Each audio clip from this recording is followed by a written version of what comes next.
నానా మా స్కూల్లో ఇండిపెండెన్స్ డే బాగా జరిగింది కదా. అవును నాన్న, బాగా జరిగింది. నానా ఆగస్టు 15 ఎందుకు జెండా ఎగరేస్తాం? ఈ జెండా కోసం ఎంతో మంది మహానుభావులు తమ ప్రాణాలను త్యాగం చేశారు కాబట్టమ్మా. నానా వాళ్ళ దేశం కోసం ప్రాణాలు ఇచ్చారు కదా, మన దేశం కోసం మనమేం చేయాలి? మన బాధ్యతను నిజాయితీగా చేయటమే మన దేశానికి ఇచ్చే గొప్ప గౌరవం. అంటే నేను బాగా చదువుకొని గొప్పగా ఉండాలా నానా? అవునమ్మా, నువ్వు బాగా చదివి ఎదిగి ఇంకొకరి సాయం చేస్తే అది దేశ సేవ. మరి నేను? నువ్వు చెట్లు నాటు, పరిసరాలను శుభ్రంగా ఉంచు, ఎవ్వరిని మోసం చేయమాకు, దేశాన్ని ప్రేమించు, అదే నిజమైన దేశభక్తి. నానా మన దేశం మన ఇల్లు లాంటిదే కదా.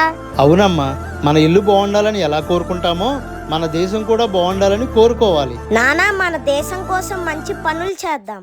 జై హింద్. జై హింద్. దేశభక్తి అంటే కేవలం జెండా ఎగరవేయడం కాదు, మన దేశం కోసం ప్రతిరోజు ఒక మంచి పని చేయడం.